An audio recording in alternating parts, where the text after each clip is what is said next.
George McKay, Janos Niewarner, and Jeremy Irons as Neville Chamberlain, Prime Minister of England, in Munich, the edge of war. Just saw this powerful docudrama, you might call it. It's based on a novel. So it's somewhat fictionalized, of course, as novels are, but it's based on historical fact events that took place in 1938. The film opens in 1932. We see two young friends, students, one German, one British. They're going to Oxford together. They have a mutual friend, a girlfriend. And then the film cuts quickly to 1938. Now both these young men have advanced and they are diplomats on each side of the fence. The one over in Germany and the other fella in England. The backdrop of the story now is that Hitler is in the news. He's talking about invading Czechoslovakia and taking a territory called the Sudetenland that he claimed was actually old German territory, and they want that land back. They have an ever-expanding population of 85 million people, and they have a lot of mixed races. Of course, Jewish people, which they consider, not German. They're not. The Jewish people are a whole different group of people. They're not Germanic. And the German people are sort of resenting the Jewish people now. So they're wanting more land to expand, and they are beginning a lot of bigotry and hatred towards the Jews. And that wasn't just beginning in 1938. It had been building for quite some time. But by 1938, it was blatant what they were doing to people. Branding people with Star of David, torturing them, treating them just like scum, like they're animals, which was a prelude to what was to come with the extermination of over 6 million Jews, gypsies, homosexuals, anybody who was not online as a hardcore Aryan German. Adolf Hitler is portrayed in the film in sort of a more sedated way. You never see him get maniacal and whacked out and crazy on the amphetamines that he would later be on during the war, right up until the end in 1945, where supposedly he died. We still don't know factually if Hitler really ever died then, or if he didn't escape to Argentina. There's speculation that he didn't die. But nevertheless, that's not part of the story. What the story really involves is the fact that Neville Chamberlain wanted to appease Hitler. He wanted peace at all costs. He did not want to have another war. The horrors of World War I were still fresh in the memories of many of the older citizens of England and the world at large. And Neville Chamberlain saw himself not so much as a hero, but as a man who was even willing to sacrifice his own dignity to preserve peace at all costs. He was basically a bureaucrat, a bit of a shallow-minded, narrow-minded man, the way he's portrayed in the film. Irons does a great job. Of course, he's one of the great actors of all time. But what happens is that the German diplomat gets wind from the previous year, a document that had been leaked out and he had obtained, that indicated that Hitler had no intention of stopping at the Sudetenland. His plan was nothing short of total global world domination. This document then he wants to give it to his friend because they're meeting in Munich. The whole idea of Hitler invading the Sudetenland was put off for a little while. Mussolini talked him into stalling a little bit, meeting with the heads of France and Neville Chamberlain himself in Munich to sign an agreement. And the agreement basically was that, okay, England and France agreed that Hitler and Germany can take over the Sudetenland. They can take it. The Czechoslovakians were not even represented at this meeting. Isn't that really ironic? And as they moved in, they had the meeting in Munich, I should say, Chamberlain thinks he's doing a wonderful thing to sign this agreement with Hitler and allow him to take the Sudetenland, but we will preserve peace. There will be no war. He even goes further to have Hitler sign another piece of paper for public relations only to say, we will always be friends. We will never start another war. Of course, that's meaningless. Didn't have any value, really. The fellow that's the German that leaked the information to the British diplomat, they give this to Chamberlain in the film. There's a little meeting, private secret meeting, where they bring it to Chamberlain, and Chamberlain just won't hear of it. He scoffs. He thinks, I've come too far to do what I've done right now to get this peace settlement.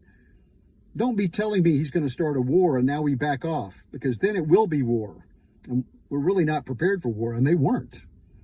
Would have been really bad. Germany was pretty beefed up. England, not so much. United States, they didn't even want to be in the war in 1938. Nobody wanted to be. So as the film develops, we see there's a scene where the young German, he's so intent on the fact that we have to stop Hitler that he leaks this information to the British, even though nothing really comes of it. And then he has a moment with Hitler where he has a pistol and he's thinking he's going to take him out, going to assassinate Hitler. I won't spoil it for you as to what happens, but needless to say, he doesn't kill Hitler. And we see as the film ends there, towards the end, Chamberlain is then regarded as sort of a hero for the time being.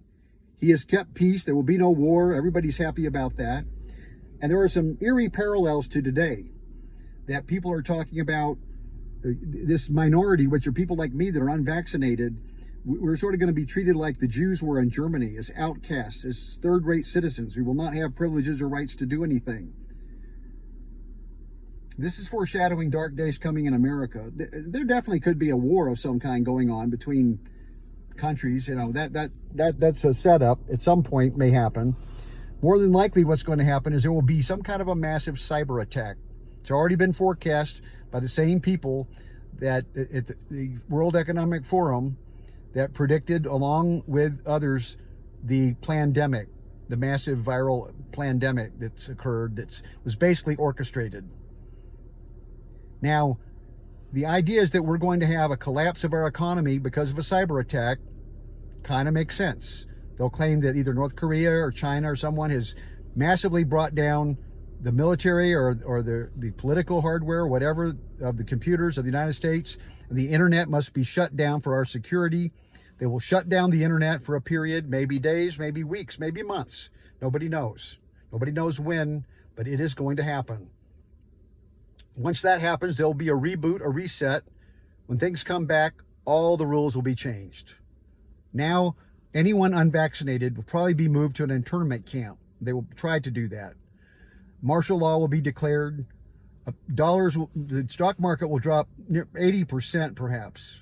Be devastating. People are going to lose money that they have in pensions, retirement accounts, Social Security will go away.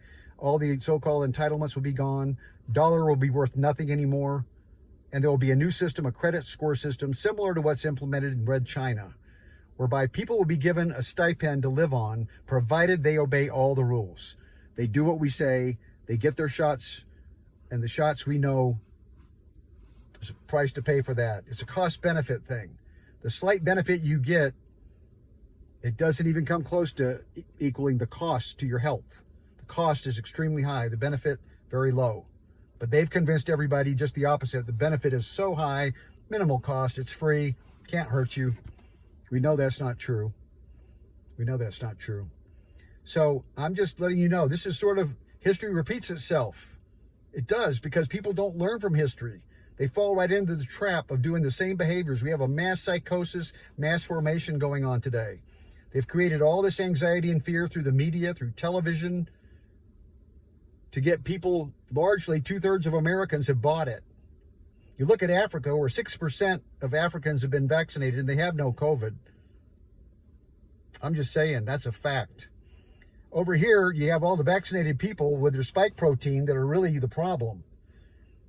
But I was up in Boulder last night, Boulder, Colorado, which is like the People's Republic of Boulder. It's so liberal, its PC is just off the charts, ridiculous. To go to the Boulder Theater to see a concert now, you must have proof of vaccination, a vaccine passport, or you cannot go see a show. It's already begun, folks. This was all predicted a year and a half ago. People laughed and scoffed, said that will never happen. It is actually happening. It's already happening. And what I just told you about the economic collapse, it's going to happen. So be prepped. Get food put away, frozen food, canned food, dried food. Get some weapons. Get a generator, a solar power generator, or fuel, whichever type you like.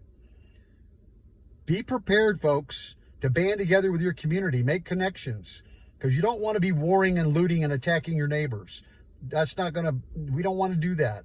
That's the kind of thing they want. That's what the higher ups want, to divide and conquer us, have us at each other's throats, and they're doing a good job of it right now, because everybody walking around like this, nobody trusts anybody anymore.